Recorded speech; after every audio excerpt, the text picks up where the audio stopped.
My dear 12th standard students, sorry 11th and 12th standard common students.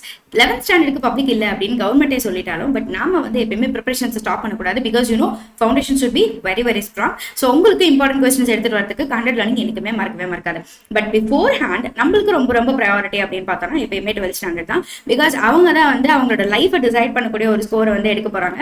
அவங்களுக்காக இருக்கிற இது வந்து கிட்டத்தட்ட ஒரு பப்ளிக் எக்ஸாமுக்கு முன்னாடி எழுதுற ஒரு முன்னோட்டம் மாதிரி அப்படின்னு சொல்லி நம்ம சொல்லலாம். சரிங்களா?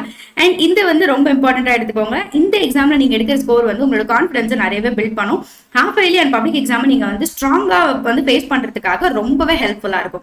ஸோ உங்களுக்கு ஸ்கூல்ல cycle test, weekly test, daily test, some ஸ்கூல்ஸ்ல வந்து ப்ரீ குவார்டர்லி மாதிரி என்னென்ன எக்ஸாம்ஸ் வச்சாலும் எல்லாத்துக்கும் நீங்க தனித்தனியா படிக்கணும் அப்படின்னு நீங்க ஃபீல் பண்றீங்களா? ஆக்சுவலா எல்லாத்துக்குமே same set of important questions தான். அந்த மாதிரி டைப்ல இம்பார்ட்டன்ட் கொஸ்டின்ஸ் தான் இன்னைக்கு நாம எடுத்துட்டு வந்திருக்கோம். And this is constitute your 1, 2, 3, 4 chapters. இதுல important 2 marks, 3 marks and 5 marks எல்லாத்தையுமே நம்பர் வைஸ் நம்ம வந்து லிஸ்ட் பண்ணியிருக்கோம். இதை வந்து ஒரே ஒரு ஸ்கிரீன்ஷாட் எடுத்துக்கோங்க, நம்ம வேலையே முடிஞ்சிச்சு. ஏன்னா நம்மளுக்கு கொஸ்டின் அப்படின்னு சொல்லிட்டு லிஸ்ட் அவுட் பண்ண ஆரம்பிச்சா பேஜஸ் வந்து பத்த மாட்டேங்குது. இப்போ நிறைய கொஸ்டின்ஸ் இருக்கு, 8 சாப்டர்ஸ் இருக்கு அப்படிங்கிறதுனால I just brought the numbers itself. இதை வந்து ஸ்கிரீன்ஷாட் பண்ணிக்கோங்க. என்னடா 5th சாப்டர்ல இவ்வளோ வந்து இம்பார்ட்டன்ட் கொஸ்டின்ஸ் அப்படின்னு சொல்லியிருக்காங்களே, இங்கேயுமே நம்மளுக்கு இத்தனை கொஸ்டின்ஸ் இருக்கு அப்படின்னு சொல்லி நினைக்காதீங்க. நான் முன்னாடியே சொன்ன மாதிரி எல்லாத்துக்கும் யூஸ் ஆகிற மாதிரி இம்பார்ட்டன்ட் கொஸ்டின்ஸ் நான் எடுத்துட்டு வந்திருக்கேன். And every thing is based on analysis.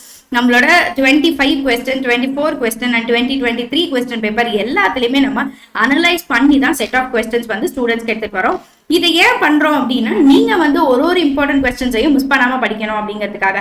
So இங்க நீங்க ஃபோக்கஸ் பண்றது எல்லாமே ஃபர்ஸ்ட் ப்ரையாரிட்டி இந்த இம்பார்ட்டன்ட் கொஸ்டின்ஸ்.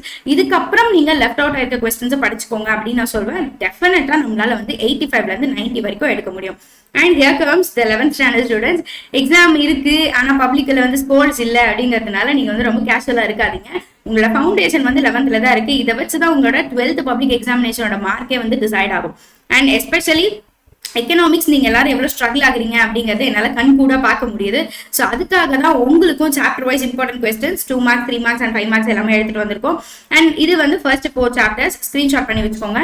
இதுக்கப்புறமா உங்களுக்கு கிடைக்கிற 5, 6, 7 அண்ட் 8 சாப்டர்ஸ் இங்க இருக்கு. எல்லா ஸ்கூல்ஸ்லயும் மேக்ஸிமம் 8 சாப்டர்ஸ் தான் போர்ஷன் சொல்லியிருக்காங்க. அதனாலதான் நான் வந்து ஃபுல் சாப்டர்ஸ் எடுத்துட்டு வந்துட்டேன். 6 சாப்டர்ஸ் ஒரு சில ஸ்கூல்ஸ்ல இருக்கு அப்படின்னா நீங்க வந்து up to 6 வந்து யூஸ் பண்ணிக்கோங்க. அண்ட் நிறைய கொஸ்டின்ஸ் உங்களுக்கு இருக்கிற மாதிரி இருக்கு.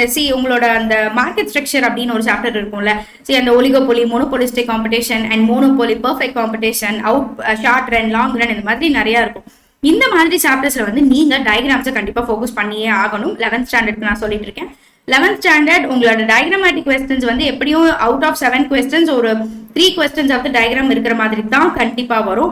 அண்ட் நீங்க அதுல டயக்ராம், எக்ஸ்பிளனேஷன் அண்ட் அந்த ABCD, E stand for equilibrium, இந்த மாதிரி விஷயத்த கண்டிப்பா நோட் டவுன் பண்ணி படிச்சு வச்சுக்கோங்க. ஏன்னா diagram will give you full marks எப்பயுமே.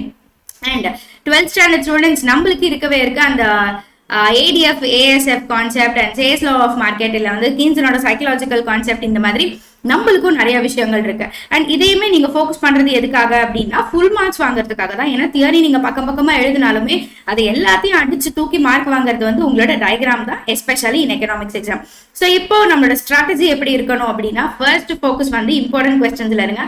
அதுவுமே எப்படி இருக்கணும் அப்படின்னா இப்போ நீங்க லெஃப்ட் அவுட் பண்ண சாப்டர்ஸ், அதாவது மிட் டேர்ம் எக்ஸாமுக்கு அப்புறமா நம்ம வந்து நடத்திருப்பாங்கல்ல ஸ்கூல்ஸ்ல 6, 7 and 8 அப்படிங்கிற மாதிரி இந்த படிக்காத சாப்டர்ஸை ஃபர்ஸ்ட் கம்ப்ளீட் பண்ணிக்கோங்க. ஏன்னா 1 to 5 வந்து நீங்க ஆல்ரெடி படிச்சுட்டீங்க, ரிவிஷன் பண்ணிட்டீங்க, ஒரு எக்ஸாமே எழுதிட்டு வந்துட்டீங்க.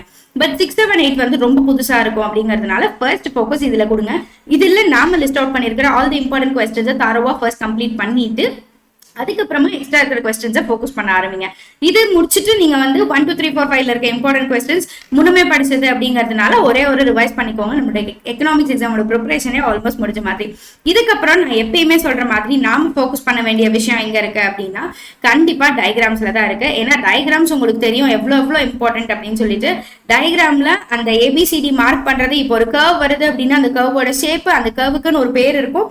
IE இல்ல AB, இந்த டிமாண்ட் கர்வ்னா D, இந்த மாதிரி எல்லா கர்வ்ஸ்க்கும் அந்த நேம் இருக்கும். எக்ஸ் ஆக்சிஸ்ல என்ன, Y ஆக்சிஸ்ல என்ன அப்படிங்கிற அந்த விஷயத்த நம்ம நோட் டவுன் பண்ணணும். அதுக்கப்புறம் அந்த ஷேப்பை கொஞ்சம் முடிஞ்ச வரைக்கும் ஒரே மாதிரி வரைய பாருங்க, புக்ல இருக்கிற மாதிரி வரைய பாருங்க. அந்த டயக்ராமேட்டிக் எக்ஸ்பிளனேஷன் அப்படிங்கிறது ரொம்ப இம்பார்ட்டன்ட். அட்லீஸ்ட் புல்லட்டட் பாயிண்ட்ஸ் 3 இருக்கணும். கண்டிப்பா ஃபுல் மார்க்ஸ் கொடுத்துருவாங்க. இதுக்கப்புறம் நீங்க கண்டிப்பா 1 மார்க்ஸ் ஃபோக்கஸ் பண்ணணும். இந்த அம்மா 1 மார்க்ஸ் சொல்லவே இல்லை, நான் படிக்க மாட்டேன் அப்படின்னு நீங்க இருக்காதீங்க. 2 மார்க், 3 மார்க், 5 மார்க்ஸ் வந்து நம்மளுக்கு கொஞ்சம் கவுண்டடா படிக்கணுங்கிறதுனால இங்க நம்ம லிஸ்ட் பண்ணிருக்கோம். பட் 1 மார்க்ஸ் வந்து எல்லா சாப்டர்ஸ்லயும் இருக்கிற கம்ப்ளீட் 1 மார்க்ஸ் ஒண்ணு விடாம நம்ம படிச்சாகணும். அதை வந்து நீங்க உங்க கையில கம்ப்ளீட் பண்ணிக்கோங்க. இதுக்கப்புறமா நான் வந்து மோஸ்ட் ஆஃப் தி ஸ்கூல்ஸ்ல கேள்விப்பட்டது என்னன்னா up to 30% book inside questions வந்து கேட்கறாங்க, ஸ்கூல் எக்ஸாம்ல கேட்கறாங்க அப்படின்னு சொல்றாங்க. But whenever we are going for the public examination நம்மளோட பெர்சன்டேஜ் ரொம்ப கம்மியா தான் இருக்கும், 5 to 10% தான் இருக்கும். பட் இப்போ வந்து 30 to 40% ஸ்கூல்ல கேட்கறாங்க அப்படிங்கறதுனால அதை நம்ம டேக்கிள் பண்ற அளவுக்கு நம்ம ப்ரிப்பரேஷன்ஸ் இருக்கணும் இல்லையா? சோ அதுக்காக நான் உங்களுக்கு சஜஸ்ட் பண்றது வந்து பாக்ஸ் கொஸ்டின்ஸ். அதாவது இதுதான் உங்க புக்குன்னு நினைச்சுக்கோங்க. ரைட் சைட்ல இருக்க டயக்ராம் இப்படி நம்மளோட புக் அப்படின்னு நினைச்சுக்கோங்க. இதுல ஒரு லெசன்லயுமே சம் இம்பார்ட்டன்ட் இன்ஃபர்மேஷன்ஸ் இல்ல ஏதோ ஒரு ரிலேட்டட் இன்ஃபர்மேஷன்ஸ் எல்லாமே இந்த மாதிரி டப்பா போட்டு தனியா கொடுத்திருப்பாங்க, which is unrelated. அந்த பேஜுக்கு அது அன்ரிலேட்டடா இருக்கும், but related to the books, related to the chapter. அதை வந்து நீங்க ஃபோக்கஸ் பண்ணுங்க. ஏன்னா இதுல இருந்து இம்பார்ட்டன்ட் கொஸ்டின்ஸ் கேட்கறதுக்கு நிறைய வாய்ப்புகள் இருக்கு.